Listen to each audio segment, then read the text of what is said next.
नमस्ते। केही समय यता नेपालमा यस्ता किसिमका समूहहरू सक्रियता पाइराखेका छन् कि न जनताले तिनीहरूलाई बहिष्कार गर्न सक्छन्, न जनताले तिनीहरूलाई स्वीकारेर अगाडि बढ्नै सक्छन्। उनीहरूको अभिव्यक्ति, उनीहरूको टिका टिप्पणीले जनतालाई उत्साहित बनाउँछ, आक्रोशित बनाउँछ, उत्तेजनामा लिएर आउँछ। तर उनीहरूलाई साथ समर्थन दिएर अगाडि बढ्न भने सधैँ हिचकिचाहट बढाइरहन्छ। यस्ता किसिमका समूहहरू 4-5 वटा छन्। एउटा भयो भ्रष्टाचारको अन्त्य गर्ने, सुशासन कायम गर्ने र भ्रष्टाचारीलाई जेल हाल्ने, हत्यारालाई जेल हाल्ने भनेर प्रतिशोध साट्नलाई रवि लामिछानेको समूह अहिले सक्रियता पाइरहेको छ।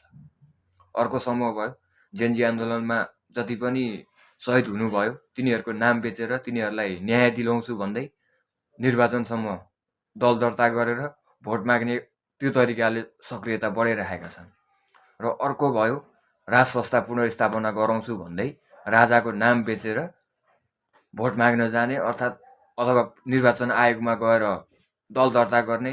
रापरपा राजेन्द्र लिङ्गदेनको पार्टी छुट्टै छ। फेरि अब अर्को भयो सर्वहारा वर्गका मान्छे र भुइँ मान्छे, सुकुम्बासीदेखि हुकुमबासीसम्मलाई सबैलाई समानता हुनुपर्छ र यस्तो व्यवस्था लिएर आउनुपर्छ भनेर लागि परेका मेडिकल व्यवसाय दुर्गा प्रसाईज्यूको समूह फेरि छुट्टै छ।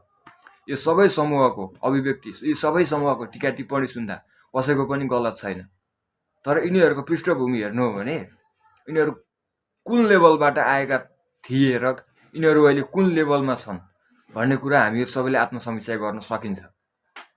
त्यसकारण सानो बच्चालाई खाना खान नमान्दाखेरि कोखाइ कोखाइ कोखाइ कोखाइ हाम्म भनेर अन्तिममा त्यही बच्चालाई खुवाइन्छ नि। यो 4-5 समूहले अहिले सक्रियता त पाइरहेको छ कोखाइ कोखाइमा।